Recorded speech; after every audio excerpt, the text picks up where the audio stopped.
All right. So now okay, we've got our name on there. We've created a new design, got our name.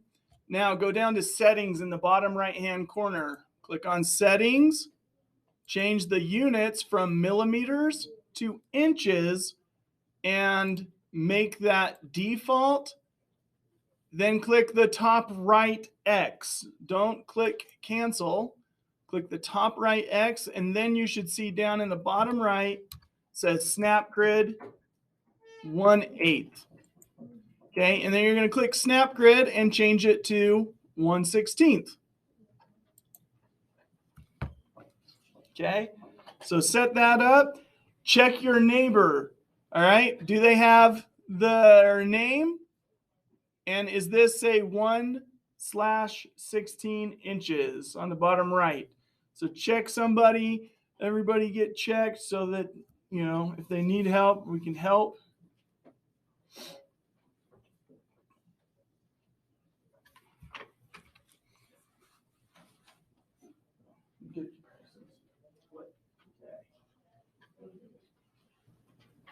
Either a box, rectangle, or a circular cylinder. Okay, I'm going to do both. You just choose one.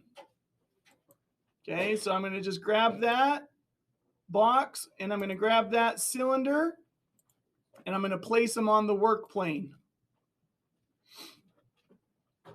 Okay, so go ahead and do that.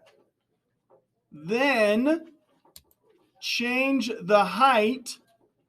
Okay, so if I select an object, this top white button, I'm going to change the height down to 1/8 of an inch. Okay, so I just move it down till it says 1/8. I'm done. Now, if you have a hard time moving that stuff, what you can do is just type in the decimal for 1/8.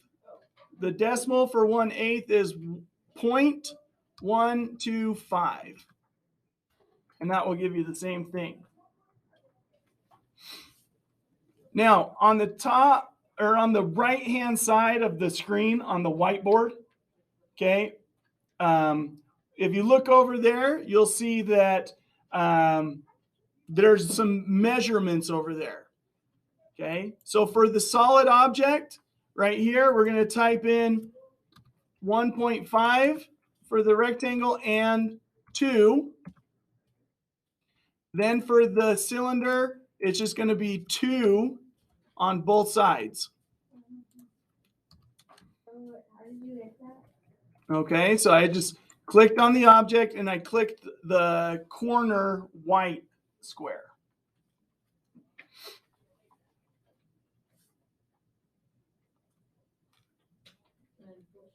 Okay, check your neighbor, make sure they have a flat, solid object. Okay, that it's like 1/8 of an inch thick. Okay, make sure that if it's a square, it's rectangle. If it's a cylinder, that it's circular and not an oval. Okay.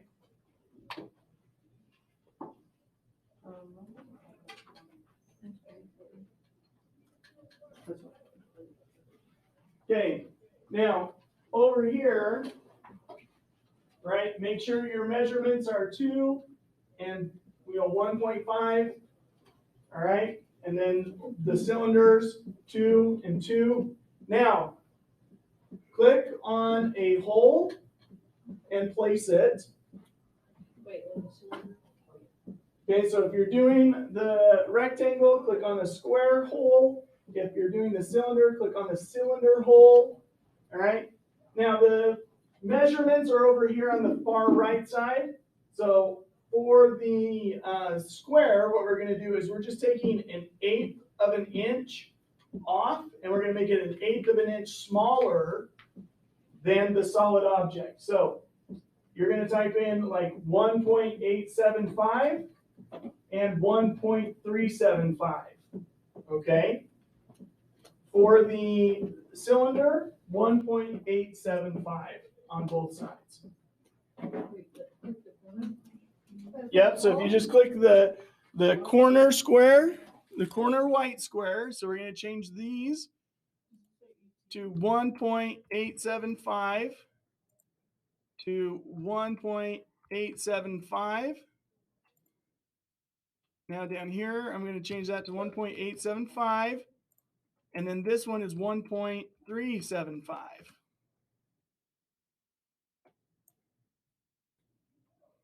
So you should have two objects.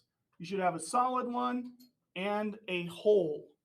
So check your neighbor, make sure they have a solid and a hole. Now what you're going to do, take your solid object and your hole, select them both. You can either click and drag or you can hit Control A.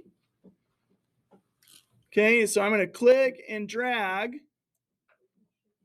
so that I have two shapes selected. Now, right here, if you look on my little toolbar that pops up, it says shapes 2.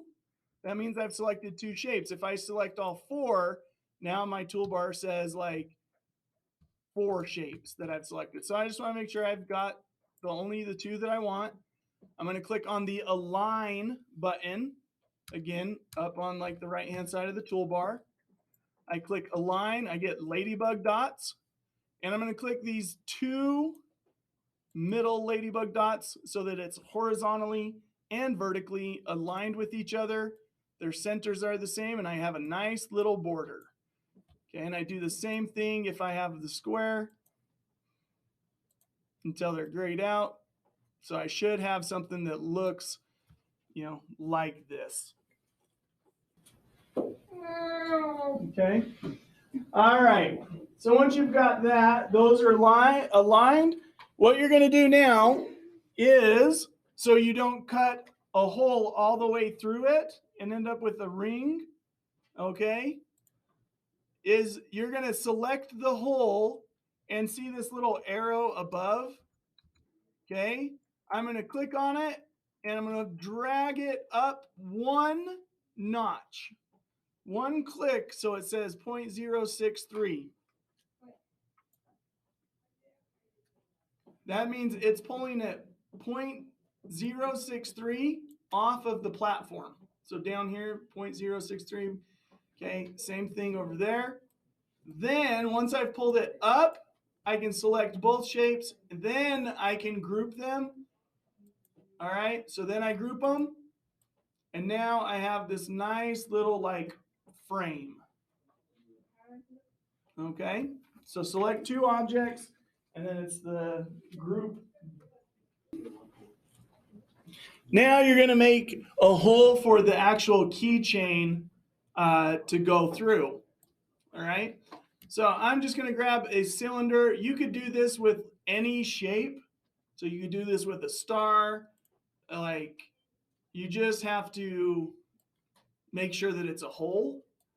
Now for this, look, that's way too big. So I'm just going to turn it down to 1/4 of an inch. So 0.25 is the same thing as 1/4. Then I'm just going to, using my directional arrows, I like to use those on my keyboard. It's a little easier. Okay, and I'm going to put that right where I want it. I'm going to select the hole and the solid object, eyes up on the board. I'm going to select those 2. Then I'm going to click group. And because they were both sitting flat on the platform, then it cuts a hole right through it. Make sure that your hole for your keychain isn't right up against the edge, because if it is, your keychain is going to fall apart and be really weak. Okay, so here I'll do it with this polygon. This will be cool. Okay, so this polygon, I just come over here to its little toolbar. I click hole. I can even make it down to a pentagon, little square, triangle. Pretty cool. And then I'm just going to do the same thing. I'm just going to go 0.25 and 0.25. And then I'm just going to move it where I want it. Select both of those, group them. And behold, I have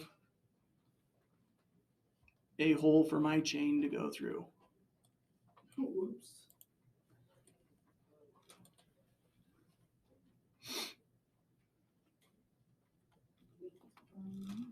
No, go back in time. Once you get your hole in through your keychain, now you can, I like to lock the object so that I don't accidentally change the size or move it up or down. Then you're welcome to put whatever you want inside of the keychain. Okay, so if I have text, I'm just gonna, I might put one letter and make it its own like object, or I could just type out, rope. And then I could just change it to make it, and I can just drag it and shape it so that it fits inside. The only thing is now it's like protruding like the skyline of New York City, and I don't want that. So I got to bring it down to 1/8 of an inch tall. That way it fits inside my box, stands out. It's beautiful. Eyes up on the board really quick. Now, if you have a shape that's like a ball, or I know some people like these little guys, they want to put like this little guy in there, like, yay, I'm a happy person. Okay, let me show you how to do this. So you're going to take him, but you got to lay him down. So I'm going to cut this guy in half. Yeah, I know, it's gruesome. Okay, so I'm going to cut him in half. I'm just going to shape that till it's covers half of his body, and then I can just kind of move it back to where I think I want it, right there. Great. And then I just combine those two. Cut that guy in half eventually. All right. Then I'm going to take the rotate tool, like I'm going to rotate him. Maybe if it will, I'm in a weird spot. Okay. Rotate him 90 degrees. So he's laying flat. I'm going to bring him down. And then I can shape him and move him like on here. If I need to bring him up a little bit, great. Then I'm going to go here. Then I'm actually going to bring him down one because he's too small or too big already. See how he's sticking out? I don't want him sticking out. There we go. Now he's not sticking out. But now look how happy he is to be a part of that keychain. So now I have this little bumpy guy in there that will be kind of cool. You can do that with like a basketball, football, soccer ball, baseball. Okay. Pyramid. Anything that's going to stick out, just make sure that it's down to like 1/8. So when you look at the front, all you should see is just that edge of the keychain. Okay, no Eiffel Tower sticking out. Okay, so go ahead and create that.